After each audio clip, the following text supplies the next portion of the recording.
So I kind of hate to almost launch it from a bad spot, but today is going to be a little bit of a tougher lesson. In our textbook, Chapter 1, Section 2 has a bunch of vocabulary. And, you know, in a lot of classes, vocab is not that big of a deal. But in this particular one, there's going to be some vocabulary that we're going to bring out today that's going to just play with. And so we're going to be able to use it all year long. And so what I'm going to do my best as we kind of go through this is try to have each example kind of address a variety of pieces of vocabulary, which in some ways makes it a little tough, but it's important because we're going to be utilizing that vocabulary pretty much the rest of the year. I think you guys are probably familiar with terms like asymptotes. You're probably familiar with things like domain, but there's other things like boundedness that you don't know about. There's things called odd and even that you've probably never experienced. So we're going to kind of hit a few things, and hopefully it's going to make good sense. Please let me know if I lost you on something. But the bad news is that we're going to do a pretty big push today, but then tomorrow what you're going to be doing is you're going to be applying that. So it's a simple, I have a little worksheet. I have a Desmos activity that goes along with that worksheet where you're going to sit down and I'm going to ask you some questions and you're going to kind of apply what you know.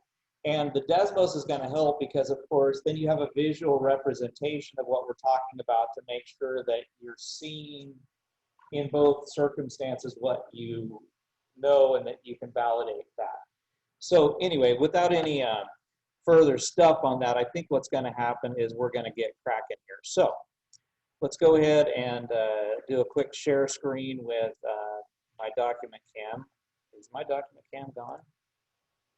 Where is my document cam? Yeah, there it is. Ah, I just was asleep, I guess. So can you guys, on Zoom, can you guys see that? Kevin, can you see the document camera?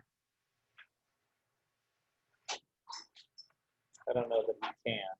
So let me try that one more time. Let's share that screen with. Not wanting to do that. Okay.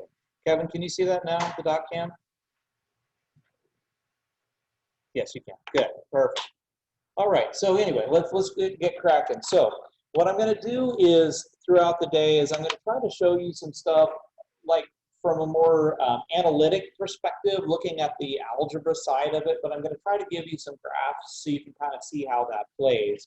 And like I said, I'm going to try to play the field in a way where I get a little bit of bang for my buck. So we started last time we were together discussing domain, right? So domain was like that list of things in the dependent variable, the independent variable that you could do kind of whatever you want. And what was the thing that we said we never wanted to do? If you recall from last time, is there was something specifically that we were going to guard against very carefully. This might ring a bell for you. What is the thing that we said we'd want to be super duper careful about? We want to be careful about dividing by 0. So that's a pretty simple little idea. So what is the one value that we would say, hey, you know, whatever you do, don't let x be -6. That makes sense? So that's what we've got. So my domain is a very simple thing. It says, hey, just don't let x be -6, right?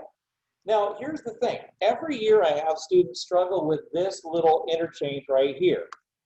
What is -6 on the graph? Well, if we look over here at, I have a little bit of a Desmos thing ready for us. Let me see if I can do it here. It's the news share. Thank you for actually working this time. Oops, this should not be here. It should have been here. So I have this one right here.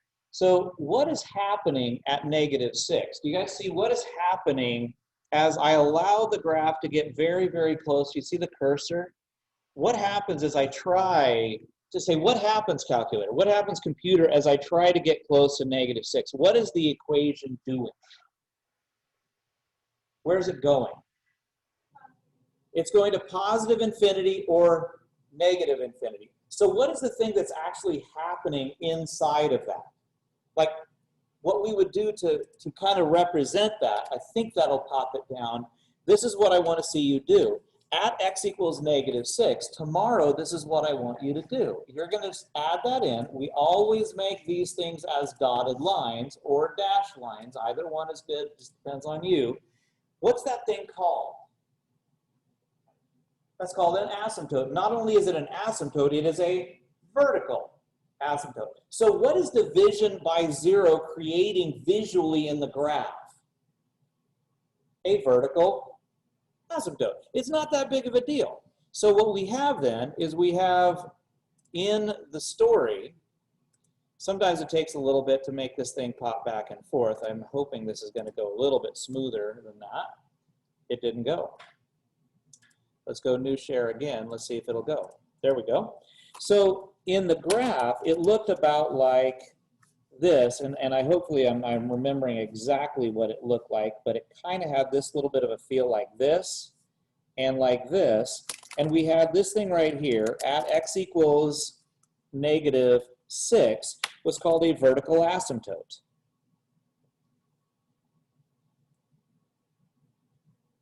Now, a lot of times with you guys, I will not write out vertical. I'll probably write VERT dot, and I'll probably write ASY dot because I get tired of writing those things out all the time.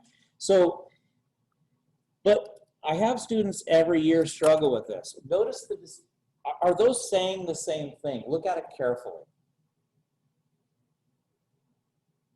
This says don't pick -6. Why do you not pick -6?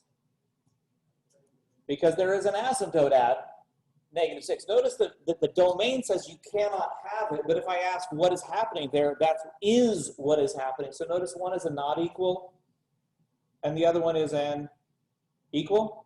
You guys cool with that? So that's all well and good. And so if you look at it, there's a little bit of new language that I need to bring up with you guys. This is actually known as an infinite discontinuity.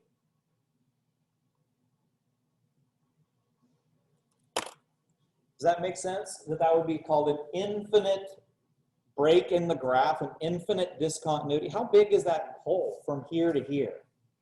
It's infinite. That's why we call it that. It's not all that surprising. And so we'll have a lot of those infinite discontinuities in the graph, okay? Now I'm going to leave a little bit of a break right here because I want to write something else out in this little hole, so don't make yourself too tight there. Let's go on to g of x and see if you guys could tell me what would happen in this one.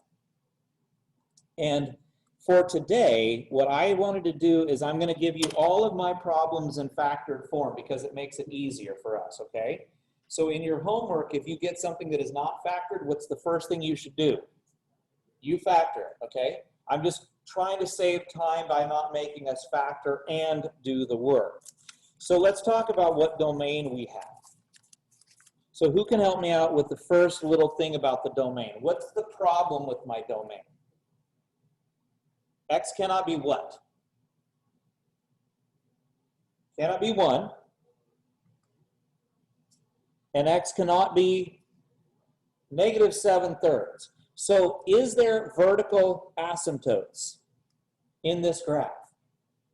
So notice I said they're not equal, but if I said, can you please, because I will on your very first test, I will say list the vertical asymptotes. What would you write in the list? X equals 1. And what's the other one you'll write? X equals -7/3. I mean, it's literally that easy. It's not that big of a deal. So we have those vertical asymptotes. Again, are those going to be, because they're vertical asymptotes, how big are those? How big are the breaks in the graph? Are they little bitty breaks or are they really big breaks when you have a vertical asymptote? They're really big breaks. That again is going to be one of these infinite discontinuities. Sometimes in your textbook and on worksheets from me, I will say, hey, can you please classify the kind of discontinuity that you have? When do you get infinite ones? Is every single time you have a vertical asymptote specifically. Now, if that's all good, let's go ahead and take a look at what Desmos shows because I have this one ready as well. Let's look at this one. Do you guys see two vertical asymptotes that happen in that particular graph? Do you guys see them?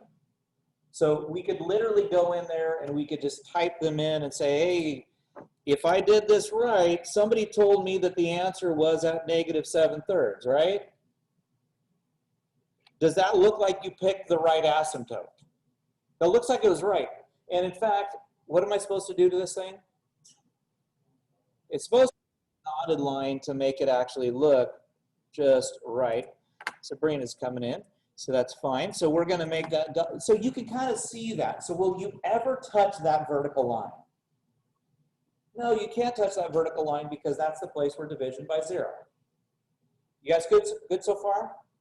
Easy peasy? All right. Now, as it turns out, there's another little thing that happens that I wanted to kind of bring us up to, and that is this. So recently, Jeff Bezos has been in the news a little bit. Do you guys know what Jeff Bezos has been in the news for? Specifically within the last about 2 weeks. He was in the news as being the richest person in history. Like literally, I believe it was some stupid thing like he passed, like, I don't even remember what the number was. It was some ghastly figure, like how could anybody ever need that much money? But he has this huge amount of money, okay? What I'm bringing up when I say that is, let's imagine that you think what happens to this function as x gets really, really, really big. How significant is the -2 if you think of Jeff Bezos? If he lost $2, should the accountant call him and say, Jeff, we lost $2? Is that $2 even worth his effort to think about? Quite literally, it's stupid how much money the guy makes. But it's irrelevant, isn't it? How about the 6? How relevant is the 6 when you start talking about really, really large numbers? Is it relevant? $6? Honestly, the fact that I went in there and I bought a mask and he's going to get $6 profit off of me, it's not going to move the thing where the accountant's going to call him and say, Jeff, good news, we got an extra $6. They're not going to bother, right? Now, would they call him if it was like a couple million? That might be worth it. But see, when you talk scales that are really, really big, what's kind of weird about that, what would happen if we ignored the 2 and we ignored the 6? What is x divided by x? Isn't it 1? Watch what happens if we look back at the curve. So I'm going to go back to our Desmos and I'm going to turn on that first curve again. See this thing? What happens if you zoom way out? And remember, I'm talking about numbers that go towards infinity.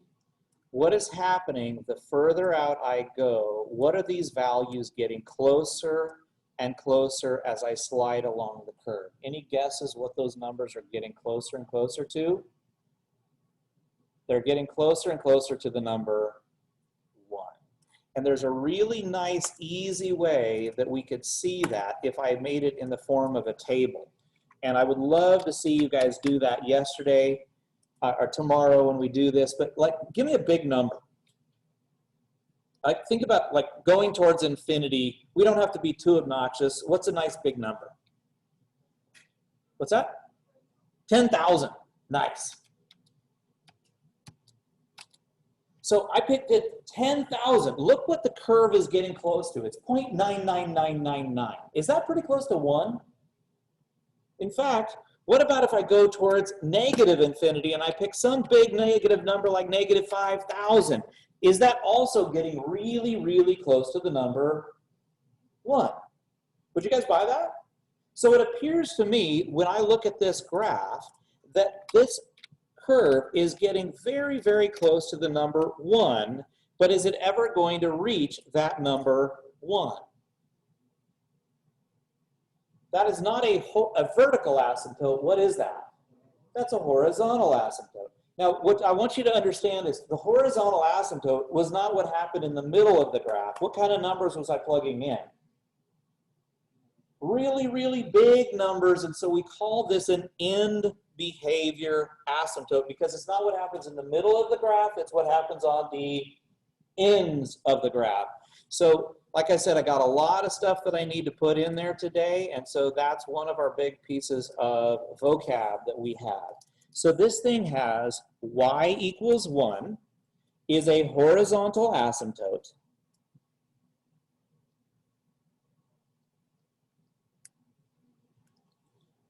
It is what is known as an end behavior asymptote. So if in your work they ask you about the end behavior asymptote, they're saying, hey, what does this thing want to do on the sides? And what does this thing want to get really close to?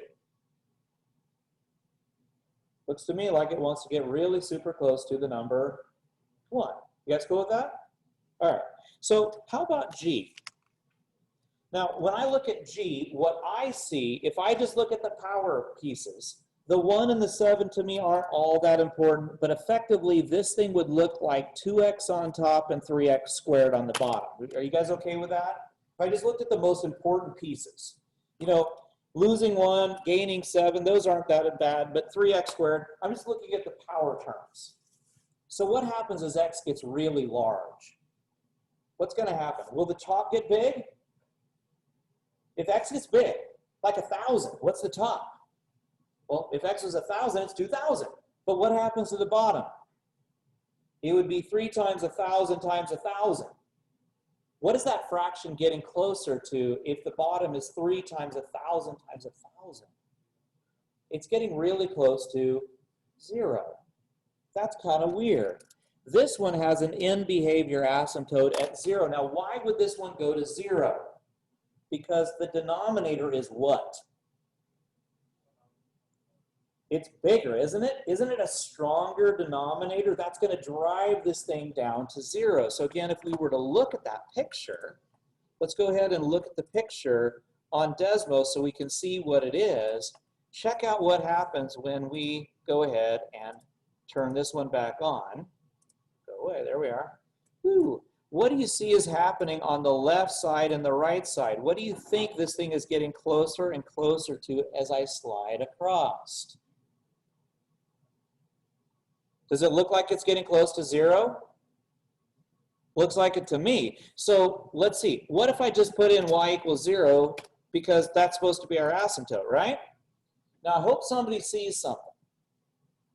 You've been trained to say an asymptote is something that you can't cross. You can't touch it. Do you notice anything? It crossed it at 0, 0. So does that mean it's no longer an asymptote? Well, here's the thing. That's the part that not everybody gets. I didn't just call it an asymptote. I called it an end behavior asymptote. So what is happening out here at the ends of the graph? Is it getting close without touching out here? See, when you talk about a horizontal asymptote, I don't care what happens in the middle. What do I care about? What happens on the sides. You guys cool?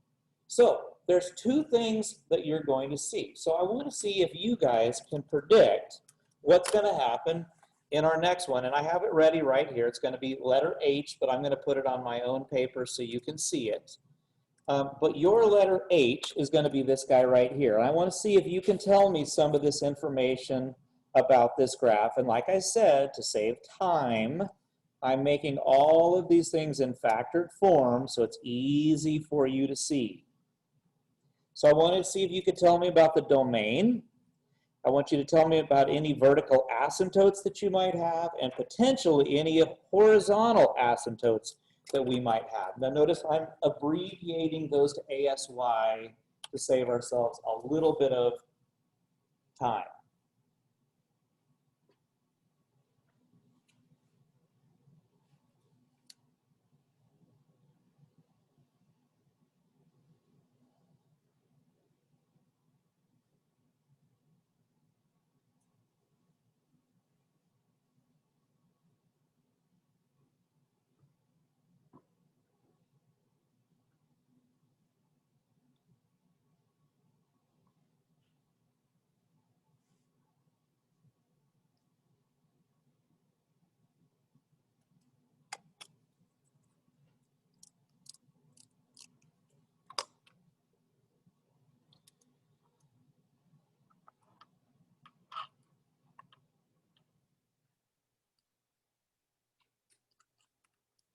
Does somebody have something about the domain that you don't like? I don't like -2. You guys buy that? And I don't like 5. Okay, how about vertical asymptotes? You're going to get both of these on a test. I'm going to have an equation up top. You're going to have line by line by line, and I'm going to ask you a bunch of questions. So I'm going to say, what's the domain? You're going to write that. Vertical asymptotes, what do you write? 2 and 5. I mean, it's the same information, but instead of a not equal, it's not equal because that's what happens there. It's what it is equal to. Now, is there, this is the big question, is there a horizontal asymptote?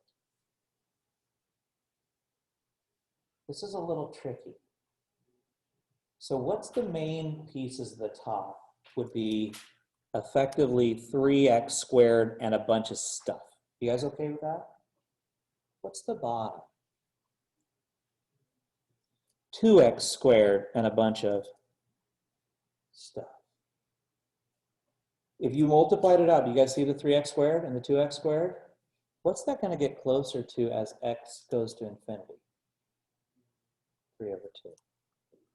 That, ladies and gentlemen, is called a horizontal asymptote, also known as an end behavior asymptote. So if we wanted to check, which by the way, during the test, can you have a graphing calculator sitting in front of you? Which is not Desmos, I understand, but it's very, very similar. That would allow you guys to pop this thing into there, and we could kind of see what happens. So if you were to pull this sucker out like that, now you might be like, do you guys see the horizontal asymptote of this thing at 3/2, which is what you thought it was? Do you see it?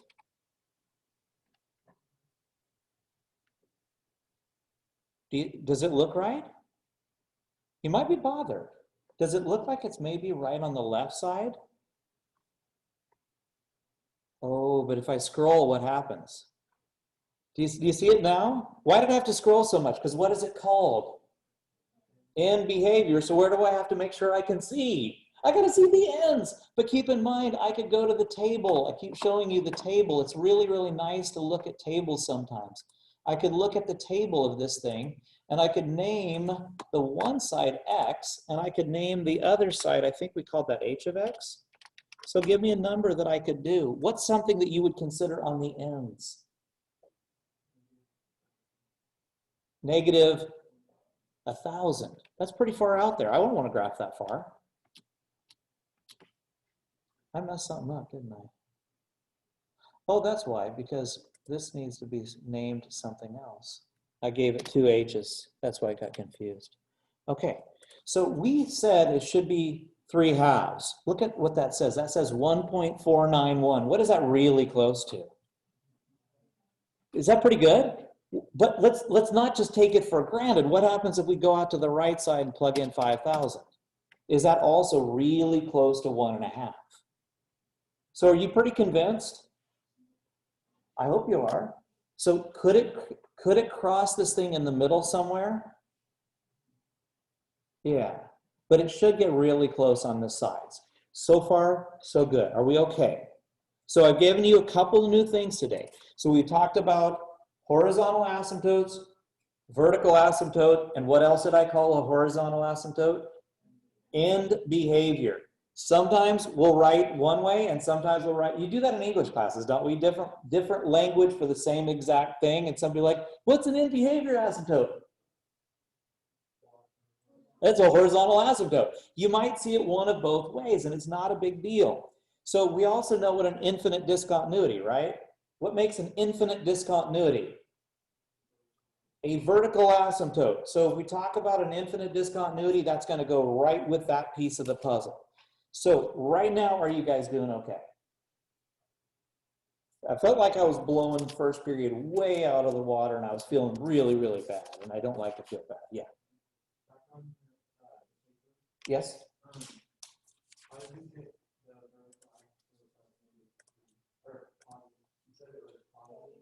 Did I write something down wrong? I did. That was -2. Thank you for catching that. I look up and look down sometimes, and then I lose where I was writing. So I missed that. You're right, that was a -2. So let's go ahead and go to letter D. And I'm skipping something that I did earlier today, so my letters are going to be off a little bit, but it's all right. So this is going to be J of X. And J of X is going to be this equation right here. And I'm going to kind of give you guys a little soft pitch right here, because I'm hoping you're going to look at that and go, wait a minute, something weird happened, because it's the first time I've allowed this to happen. Does anything jump out at you guys right now? Do you see that X plus 4 on the top and bottom? How there's a common factor? By the way, I would love if you put like 17,000 exclamation points. There's something really weird that happens when you have a common factor. So when I ask you for the domain, what do you already know the answer is for the domain? That X cannot be -4. Is everybody cool with that? And according to what we've done up to this date, what would you assume is going to happen in the graph at -4? You're going to see a vertical asymptote, right? That's what we've seen every single time, except something weird just happened. So I'm going to go and show you what this thing looks like in Desmos, because that is a strange little beast. I'm going to turn that one off. Oh, did I not ever put that one in? I guess I didn't. It'll be this one right here. So I had 3x plus 2, right? We had x plus 4, and in the bottom, all I had was x plus 4. And let's see what it looks like. What does that look like to you guys? That kind of looks like a line, doesn't it? Anybody have a guess what line it actually looks like? It kind of looks like 3x plus 2. Like somebody just took those x plus 4s that I had and just kind of crossed them out, didn't they? Does that make sense a little bit? So is there a vertical asymptote here? No, because I kind of could just make them go away. But I'm going to go back into this table right here, and let's just see what happens. Am I supposed to plug in -4, everybody? Didn't you say in the domain that I was not allowed to pick -4? But so this is the analogy that I keep saying, you know, like the little kid in the back seat. Don't touch your sister. So what do? You get really super close. So it says don't pick -4. So what happens if I pick -4.0001? What happens if I got even closer? I'm going to get really close to my sister. What does it look like it's getting closer and closer and closer to? The number -10. Doesn't it look really, really close? In fact, if I came from the upside, like -3.9999, see what happens as I keep adding 9s? What's it getting closer to? -10. You see that? But look what happens if I say, hey, calculator or computer, what happens if I plug in -4? It says, don't do it. See, what is happening in this particular story when you graph this thing is you get this look right here. You were exactly right that it's going to look like 3x plus 2, but there's going to be a little teensy hole in the graph that when you tried to plug in -4, it got really close to what number? We got it really, really super close to -10, but did it ever reach -10? No, because when I tried to actually touch -4, what happened? It blew up and it said, error undefined. Well, check out what happens. This is so silly. Cover that up. What happens if you plugged in -4 right now? Wouldn't you get -12 plus 2, which is -10? So is this one a vertical asymptote? No, it's not. This is called a removable discontinuity. So if you hadn't caught that this is pretty dang important, I hope you're catching it now. When do you get a removable discontinuity? If there's a common factor. So if you see that little piece up top and that thing at the bottom, that's just like a flashing light saying, hey, you're going to have a hole in this problem. Now the bummer is, in Desmos, you can't see the hole. But I'm going to see if you can see the hole in this one. So watch how this actually works. I'm going to give you guys this thing in my calculator, which you guys can use on tests, right? You're allowed to have this. So it's an idiosyncrasy of the way I know this machine works. But this is what I have. I'm going to set up my window to go, I think I'm going to go there, okay. But see, -4, do you see how -4 is right in the middle of -6 and -2? When I hit graph, you have to watch real careful as it comes up. Maybe you'll see it. Do you see the hole right there? That's kind of sneaky, isn't it? Because how big is the hole? It's infinitely small. Why can't you see it in Desmos? Because it's infinitely small, and Desmos has better resolution, so you just wouldn't even see the error, right?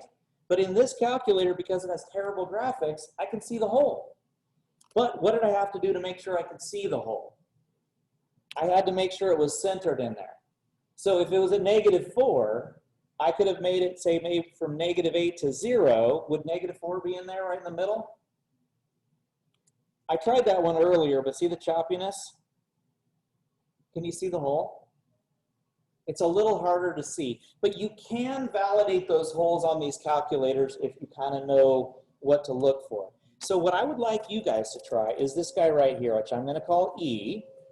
I want you to look at this one right here, and I'm going to go ahead and factor it for you. That's a big fat hint. Tell me about the domain. Oh, by the way, this had no horizontal asymptotes.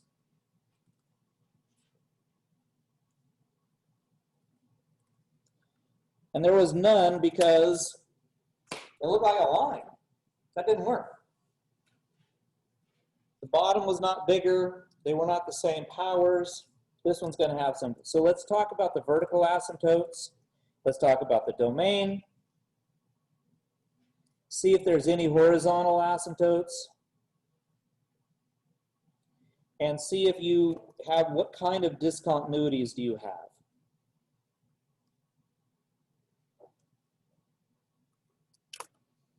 So those are the big pieces that we're trying to hit today. I feel like this is going better than I did earlier today. It's good.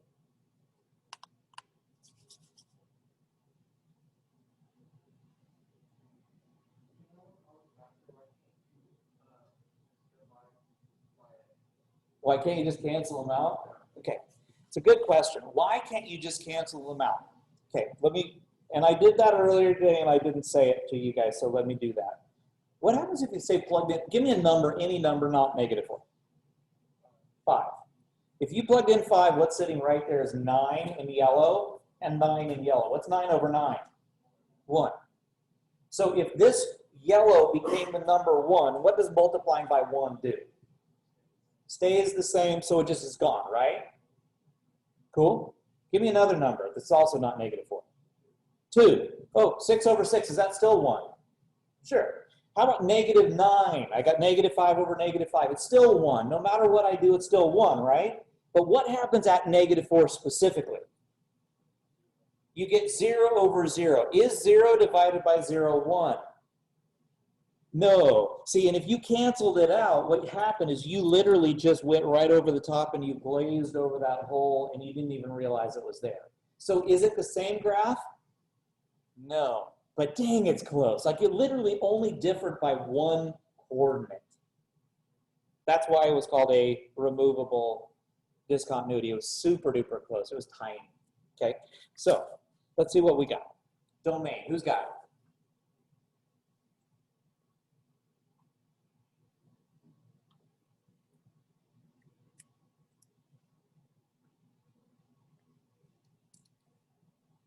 That's a nice one. What can X not be? Can't be -1. What else can't it be? 1. Okay, cool. So don't pick 1. Don't pick -1. What should have jumped out at you like a neon sign? It's the whole pink thing. What do you see? Oh, there's a common factor. So there's some kind of removable at, well, it was at x equals 1 because that's a thing you couldn't plug in, right? So is there a vertical asymptote? So it's not going to be this one, because what do we say this one is that should be removable? That should be the whole. Where's the vertical? This one is repairable. What about that one? Is that one repairable? No. That's my vertical asymptote. So this one only has one vertical asymptote and one hole. How about horizontal? Who's bigger, top or bottom? Bottom. It's like an x over x squared. Who wins if it's x over x squared? X squared. What happens if the bottom is too big? It goes down to 0. So there's a horizontal asymptote at 0. Again, infinite at x equals -1. Here's the big question. Where is the removable? If you covered this up and you got really, really close to the number 1, what would the bottom get really close to? What is really close to 1 plus 1? 2. And the numerator would be a 1 because I canceled it all out. So if I did it right, this should get really super close to 1/2. So I kind of tried to have these things ready to go before you showed up so we could look at them as a group and you could actually see visual representations. So this is, let's make this one now go away and let's check out this guy right here. So here we go. How many asymptotes do you guys see? I see the one asymptote right here vertically where?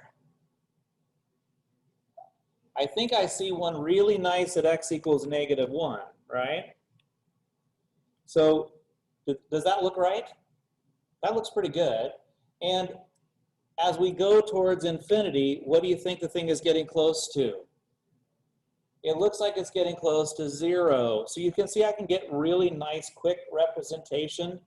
And the weird one is what happens if I try to get super duper close to, what value did we say we got close to but we couldn't quite reach? It was the number 1. We're going to get close to 1, so give me a number that's really close to 1.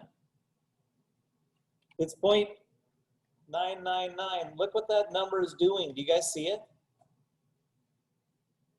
0.50025. Is that pretty close to a half like we wanted it?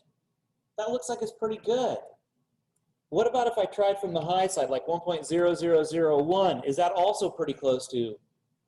So you can see very quickly a confirmation that we're getting the stuff that we wanted to have happen, okay? So you can always get that. So far, are you guys okay with, and honestly, you got to be honest with me, are you okay with these rational expressions? So the first thing I want you to do is look at the denominator, because what does the denominator tell you? Tells you the domain. Then you glance up at the numerator. You don't ignore it, because what do we sometimes look for in the numerator? We look for that removable discontinuity to see if there's a common factor top and bottom, right? And then we kind of carry it on from there. So last time when we were together, I went through some of this, but I didn't get all the way through it. So I need to go ahead and add a little teeny bit, because there's one other thing that creates issues with domain. And that is this one right here. This is kind of a strange one, but I hope this makes sense. But it's going to look like this, and it's going to be something like r of x is the square root of, again, I'm doing everything to make this problem as easy as possible for us. We're going to look at this one, and then I'm done with domain.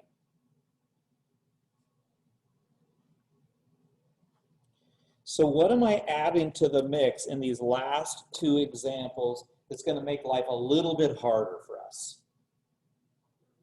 Square roots. Now, What am I worried about as soon as I institute a square root in my problem?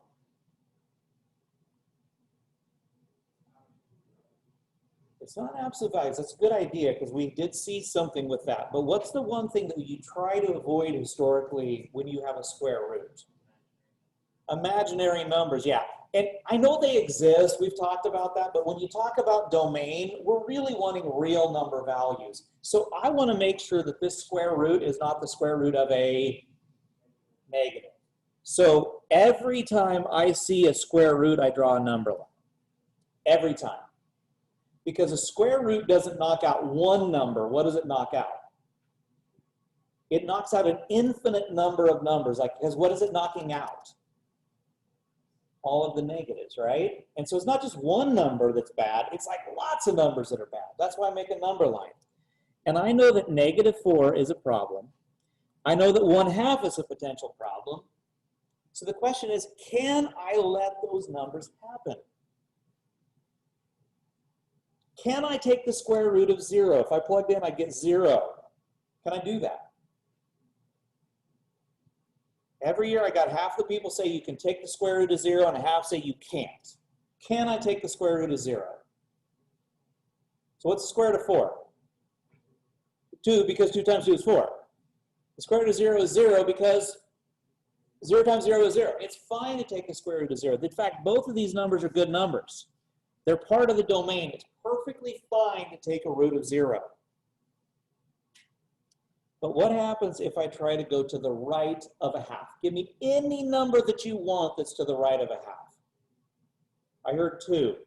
If I plug in 2, this entity right here would be 2 times 2 minus 1, which is a positive. What's 2 plus 4? A positive. Can I take the square root of a positive times a positive? My domain is out here. All of those are good. As soon as one of them's good, they're all good. Give me a number inside.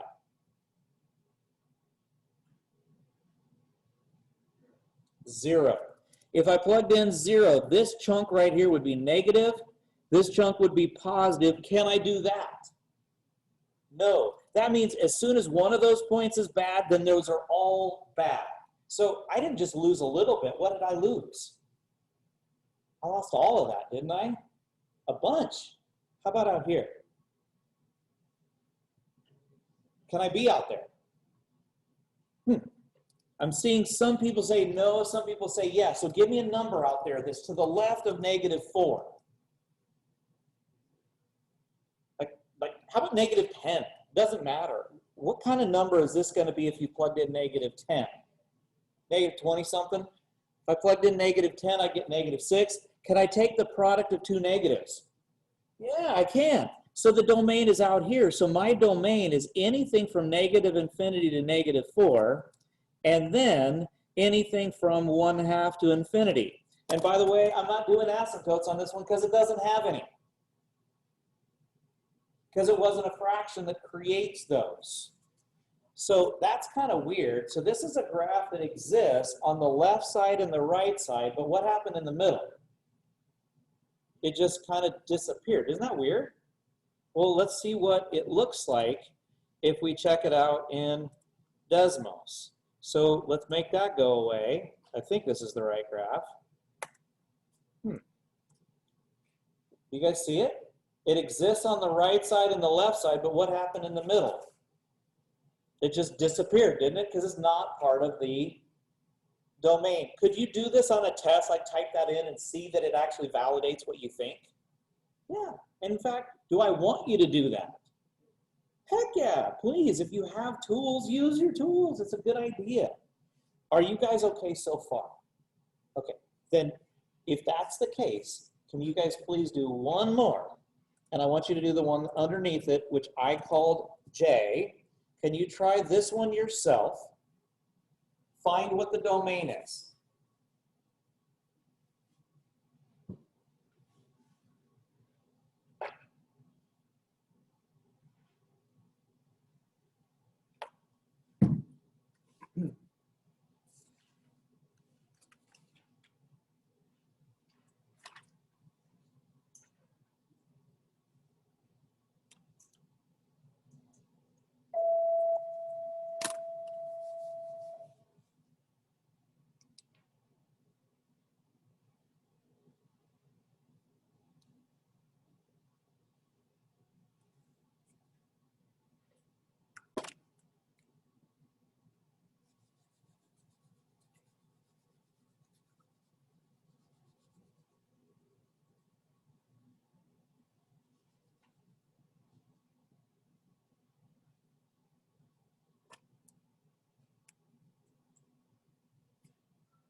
Okay, so why did I put an underline?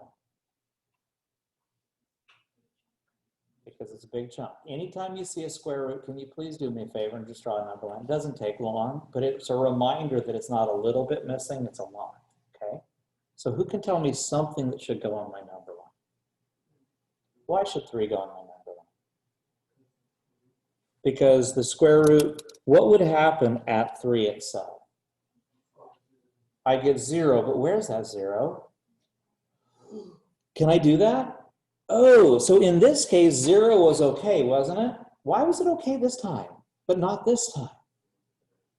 Because this is a 0. Oh, that's in the division. So 3 itself is bad, isn't it? By the way, guess what you just found? That's a vertical asymptote. See, we weren't able to remove it, right?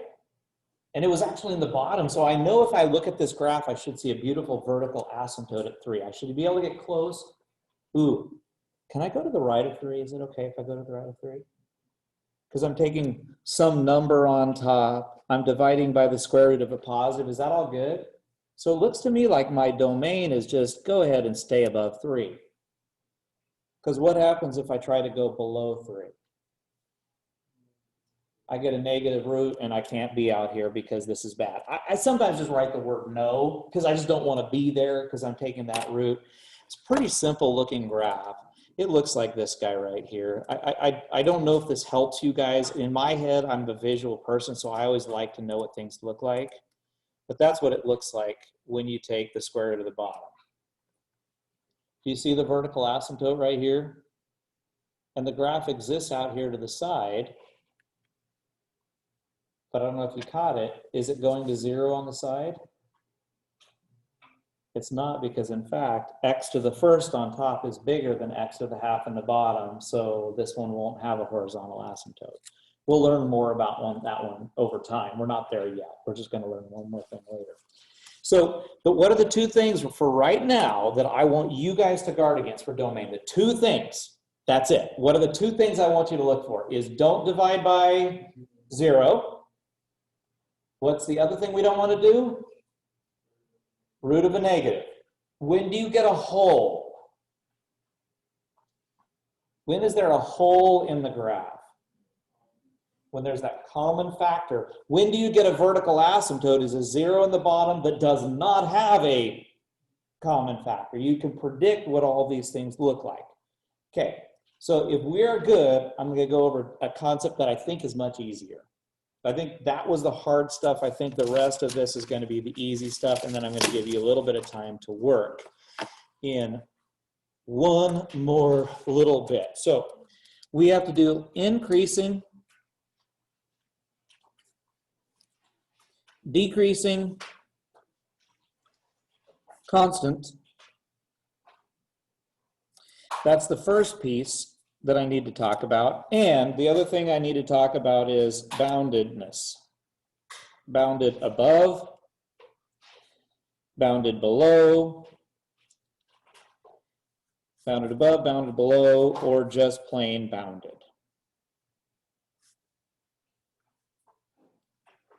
So these are the last concepts that I have to do, and I think you're going to find them to be simple. So what we're going to do is we're going to look at some graph like this. A simple little idea of a graph that maybe looks like that. Okay. So for the sake of argument, I'm going to call this A comma F of A, B comma F of B, and what do you think I'm going to call that guy? A, B, C, comma, F of C. Okay. So if you were going to be, like, if you were Penn and you had to answer the question, where is the graph increasing? Like you were a little person walking along the graph from left to right, like you read a book, where would you argue you're going uphill for sure? Are you going uphill before A? Would you guys buy that? Does that make sense? So I think from negative infinity up until A, would you guys buy that you're going uphill? I'm going to fix something in just a moment. Cool? Is that the only place you're going uphill? Where else would you guys argue you're going uphill? From B to C. So notice I'm leaving the little brackets and stuff off. We're going to take care of that in just a moment. How about decreasing? Where are you arguing that we're going downhill? I think from A till B is going downhill. Oops, didn't mean to do that. Where else are we going downhill? C to infinity. Which, by the way, I'll put those because we've talked about how infinities always have around it anyway, so I can do that. So here's the part that's really strange to me, and it's really, I wish I had this fantastic, easy way for people to understand this. But let's just imagine that I picked 2 points, x1 and x2. And you guys have played enough video games that you could probably visualize this. Could you animate those 2 points and let them crawl around on the graph wherever you want? Could you kind of picture that and just let them pop around and just move around wherever they want to be on there? Now, the reason I say that is if I were to connect those with a line, what if I allowed x2 to be all the way up and touching that peak? Would the line still be an uphill line? Yes, it would. But what if I allowed one of the points to be here on the peak and one of them was right here? Would it be a downhill line? See, that's really strange. Look at it carefully. That means A is also increasing, but it's also decreasing, because when you talk about slope, what does it take to make a slope? It takes 2 points. So the question is, are you going to compare A with a point to the left or to the right? See, because when A compares left, it looks uphill, doesn't it? But if A compares right, what does it look? It looks downhill. So what does that tell you about from B to C? Where is it going uphill from B to C is, I can let both points be right on the endpoints and it would be fine.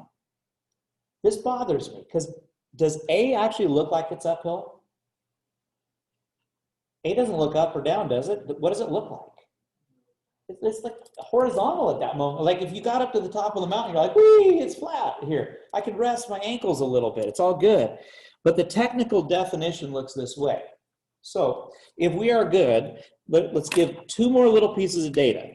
This thing A, what would you like to call that? What would you describe that as? What's that? A plateau. I like that. Would you guys be okay with calling it a maximum? What does a maximum sound like? The highest. And so what we're going to call that is a local maximum. Now, why did I call it a local maximum? Because it goes, I'm the king of the world. I'm a local maximum. What do you see over here? I'm bigger than you are, sucker. You think you're big, but I'm bigger than you. So see this guy right here? That guy this could be called a local maximum, but it's even better. We're going to call this one right here, the big dog. We're not going to call it a local. We're going to call this one a global maximum. So what does the word global say? Of everything. I'm the biggest of the biggest of the bigs. I'm the stuff, right? So what does that make this guy right here? So I think you probably caught that's going to be a minimum, right? What kind? This one, I heard some of you guys say it, that's going to be a local min. Why is it considered a local min? There's something that happened. See those arrows? What is it saying? Yeah, you're maybe low for this one, but I'm way lower than you over here, right? So a little bit of vocabulary. So far, so good? Okay.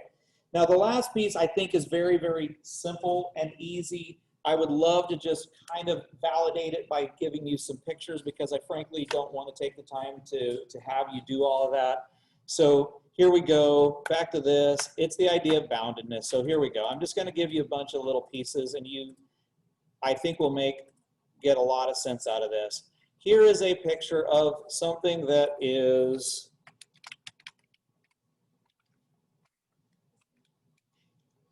That is a thing that is called bounded below. Now, what makes it bounded below is because there's a place that it will never drop below, is it?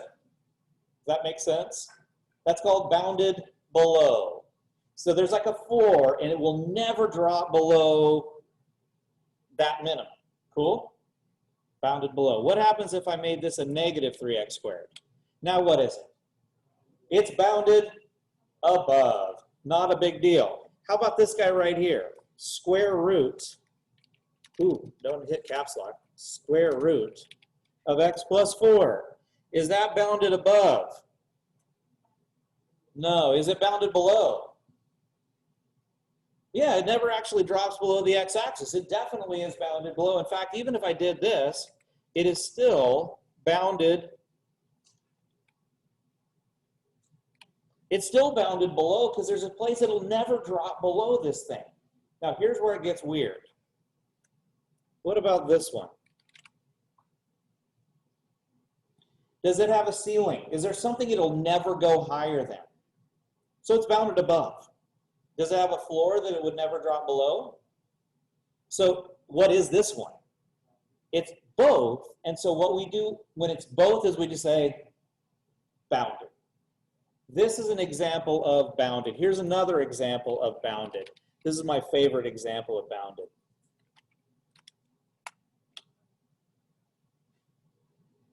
It's a semicircle. Do you see it's bounded?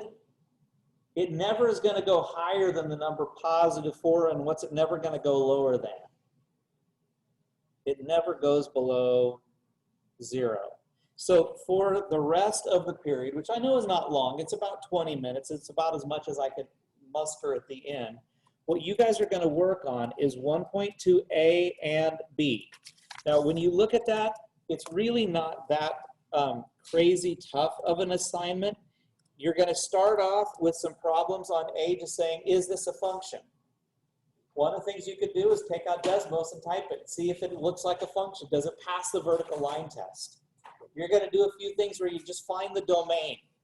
They're generally pretty fast questions. So it may seem like a lot of work, but it's really not that much. And tomorrow we'll only have about 10 minutes of stuff I need to go over before, and then you're going to have an activity that's going to take the remainder of the period. So big lecture today, very little for the rest of the week, okay? All right, thanks for your patience. You guys get cracking on that, and I will help you wherever you need. So your books are online, right? The assignment is up online. Do you guys want me to pull up the book? Or at least the assignment list?